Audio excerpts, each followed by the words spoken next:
Hello everyone and welcome back to Easy Dentistry, a channel that makes dental education incredibly easy and interesting. Now today's lecture is from the subject microbiology. We have a different playlist, a separate playlist on microbiology where we have uploaded some of the lectures.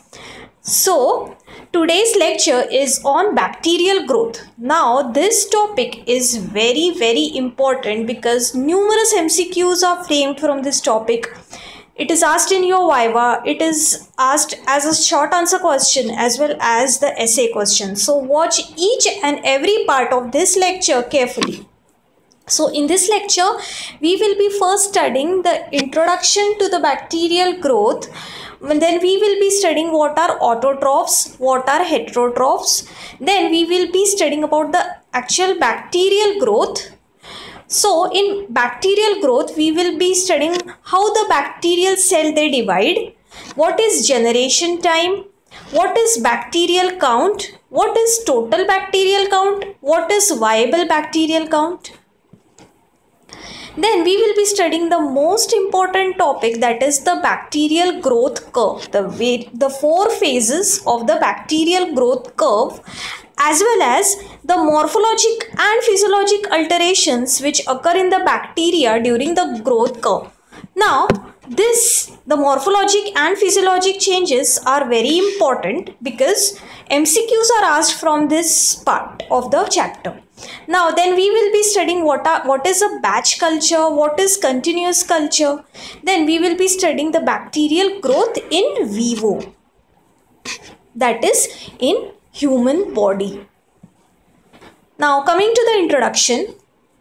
For bacteria to grow and multiply, they require very minimal things. They require just carbon, nitrogen, hydrogen, oxygen and some inorganic salts. Now, depending upon the basis of nutrition, the bacteria are classified as autotrophs and heterotrophs. Now, auto word means self and hetero is something not self. So, autotrophs, also called as lithotrophs, are the bacteria which synthesize their own metabolites. So, they are self-synthesizing, auto-synthesizing. They use the atmospheric carbon dioxide and nitrogen to produce their own metabolites. Now, the autotrophs are further classified as photoautotrophs and chemoautotrophs. So, photoautotrophs, they use photosynthesis to synthesize their metabolites, whereas the chemoautotrophs, they require chemical compounds and they cause oxidation of the chemical compounds to produce their metabolites. Now, the heterotrophs are the bacteria which are unable to synthesize their own metabolites, and so they depend upon the preformed organic compounds. Now, the majority of the organisms are heterotrophs. Majority of pathogenic bacteria which cause the human diseases, they are heterotrophs and they are parasites. They depend upon the animal or the human body to produce their metabolites. They mostly are evolved in the animal body where the ready-made nutrients are present. So heterotrophs cannot synthesize their own food. Now let's begin the bacterial growth. Now, let's study the bacterial cell division. Bacteria divide by binary fission. Now, let's understand this process of binary fission. Now, when a bacterial cell, it reaches a critical mass in its cellular constituent, the cell division starts. When the cell, it reaches a specific size and content, the cell division, it starts. The nucleus of the bacteria, which contains the chromosome or a circular double-stranded DNA molecule, the nucleus division occurs prior to the bacterial cell division. First, the nucleus divides and then the bacterial cell. So, the nucleus, there is replication of the DNA molecule present in the nucleus, and two strands of DNA molecules are separated from each other and complementary strands are formed to these two strands. So the two strands of DNA are separated from each other and then complementary strands are formed to this original DNA strand. And thus two identical double-stranded DNA molecules are formed. Now this DNA molecule are distributed to the two daughter cells. Two daughter cells receive this DNA molecule. And a transverse septum is formed between in between these two DNA molecules, and finally the two daughter cells are formed. Now let us understand this binary fission with the help of this diagram. Now here you can see the DNA within the cell has replicated to form two single-stranded DNAs. Here you can see the two single-stranded DNAs. And then replication complementary strands are formed to these single-stranded DNA, and these complementary strands with the original DNA are divided into the two daughter cells. A septum is formed between the two DNA molecule, and finally two daughter cells are formed. So first the nuclear division occurs and then the cell division occurs. Now the clinical significance of this binary fission is that there are certain bacteria which are known as diplococci, example of which is Neisseria. And these diplococci, they occur in pairs. And there are certain other bacteria like streptococci which occurs in chains. Now during binary fission of this diplococci and these streptococci, the complete separation of the daughter cell does not occur. So these bacteria occurs in pairs or in chain. So here you can see the diplococci occurring in pairs and the streptococci occurring in chains.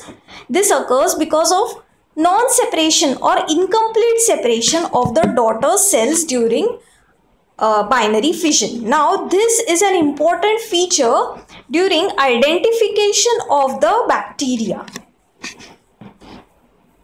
Now let us study what is generation time.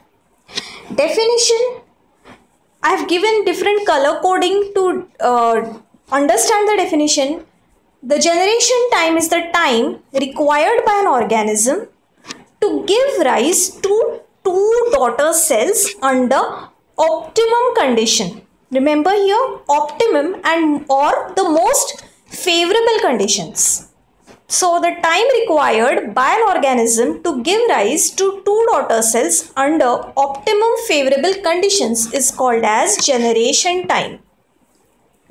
Now, generation time of most of the medically important bacteria is 20 minutes. Remember, the generation time here is mostly 20 minutes, but Mycobacterium tuberculosis have a generation time of 20 hours and Mycobacterium leprae have a generation time of 20 days. So you have to remember the generation time of all these bacteria.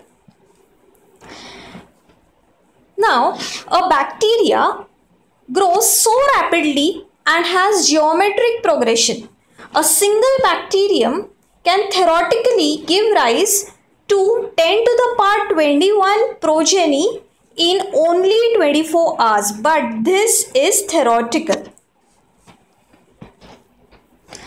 In actual condition, there is exhaustion of nutrients and accumulation of toxins. So, after some time, the cell division is arrested. Now, the clinical significance of this generation time is that most of the medically important bacteria have a generation time of 20 minutes, but when grown in lab on culture media, they take overnight or around 18 to 24 hours to grow. Mycobacterium tuberculosis have a generation time of 20 hours, but they take weeks to grow on the culture media. While Mycobacterium leprae have a generation time of 20 days, but they take months to grow artificially. So, let's come to the next topic. What is bacterial count? So, there are two types of bacterial count, the total bacterial count and the viable bacterial count. Now, the total bacterial count, it indicates the total number of bacteria present in the specimen, both dead as well as living. The total count is made by counting the bacteria under microscope using a counting chamber. So, total count is the count of both dead as well as the living bacteria. So, here in this diagram, you can see a counting chamber which is used to make the total count of the bacteria. Now, what is viable count? As the name suggests, it is the number of viable or living bacteria in the specimen. So, viable count can be made by two methods, the dilution method and the plating method. In the dilution method, several tubes containing liquid culture media are inoculated with the specimen and growth of bacteria occurs in tubes and statistical count of this growth is done.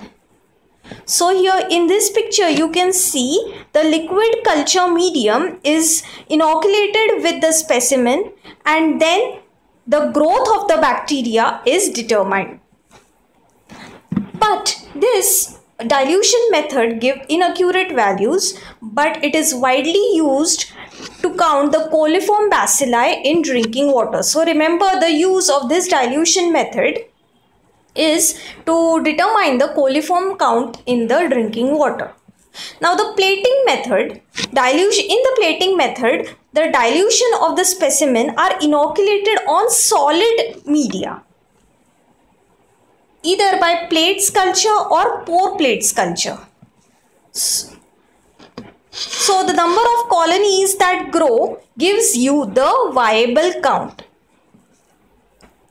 Each colony growing on the media is equivalent to clone of bacteria derived from single parent cell. So one colony is equivalent to one bacterium.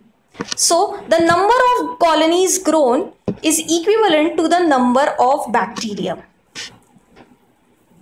So this is the plating method of viable cell count, in which the dilution of the specimen is inoculated in solid culture media and then the bacteria are counted. Clinical significance of this plating method is again in determining the coliform count in water. Now the most important part of the lecture, the bacterial growth curve, which is a frequently asked short answer question in your exam. Bacterium, when it is inoculated in a suitable culture media, and this culture media containing the bacterium is when incubated, the bacteria shows a definite course of growth. Now, when this course of growth is plotted against time, when the bacterial count growing on the media is plotted against time, you get a curve, and this is called as the bacterial growth curve. Now, the bacterial growth curve have 4 phases. The 4 phases are the lag phase, the log or the exponential phase, stationary phase, and the phase of decline. Now let us study each of this phase in detail. The first phase is the lag phase. After inoculation of the culture medium, the multiplication of bacteria does not occur immediately. The period between the inoculation and the beginning of multiplication is called as the lag phase. So here you can see in this diagram the bacterial growth curve. This part is the lag phase, which is the difference between or the time lapse between the inoculation of the media and the beginning of multiplication of the bacteria. Now this lag phase occurs because of what? The lag phase occurs because the bacteria adapt themselves to this new environment of the culture media. And the bacteria, they produce enzymes and metabolites to grow. Now remember,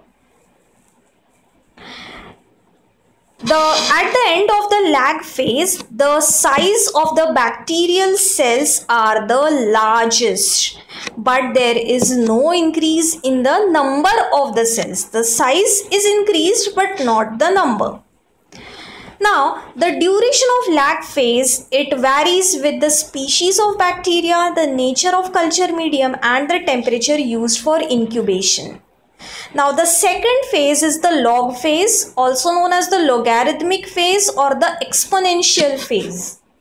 In this log phase or the exponential phase, the cell division occurs. Remember, the cell division occurs in the log phase.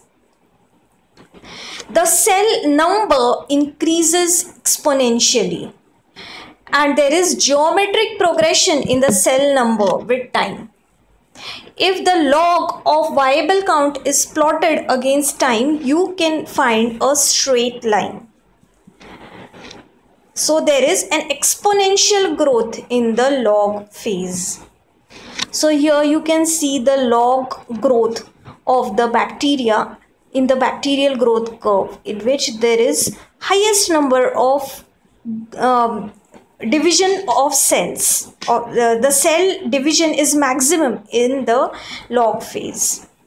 Now comes the stationary phase. After log phase, the bacterial growth, it ceases. Why? Because of exhaustion of the nutrients in the media and accumulation of toxins.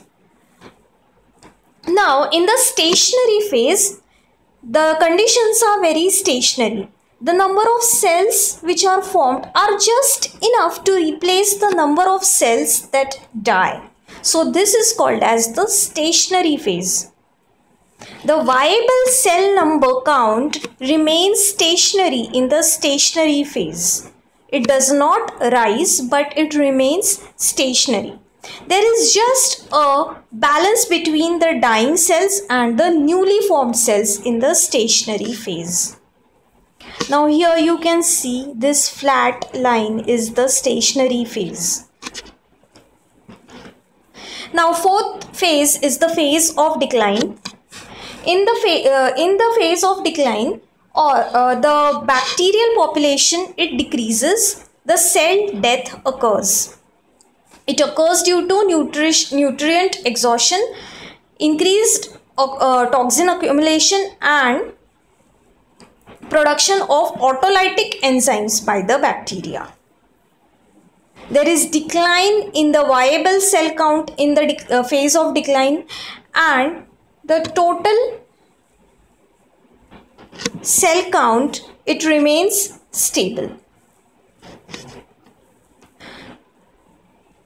Now, what in the case of autolytic bacteria? The total cell count in autolytic bacteria, it declines. Non-autolytic bacteria, the total cell count is somewhat stable, but in autolytic bacteria which kills themselves, the total count of bacteria, it declines.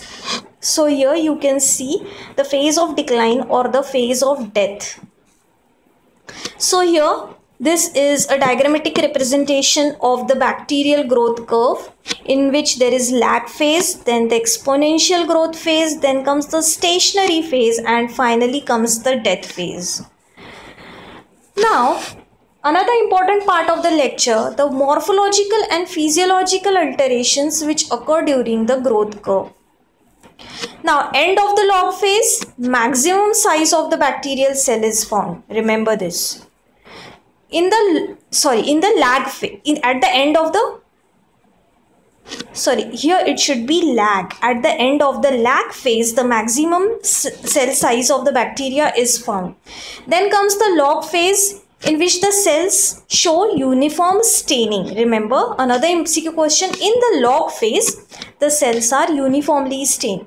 Then comes the stationary phase, in which the gram staining is variable, spore formation occurs, and the bacteria produces the exotoxins. And in the phase of decline, the involution forms of the bacteria are more in numbers. So remember all these morphological and physiological alterations. Now let us study in short what is batch culture and what is continuous culture. When a bacteria is grown in a vessel of liquid medium, after some time the cell division of the bacteria ceases and the multiplication of the bacteria is arrested due to depletion of nutrients from this liquid medium and increase in the amount of toxins. So cell division ceases. This is called as batch culture. While what is continuous culture? In continuous culture, certain devices are used so that the nutrients which are utilized during cell division is replenished. Now, there are two techniques of this, the chemostat technique and the turbidostat technique. Now, continuous culture helps in continuous growth of the microorganisms by replenishing the nutrients.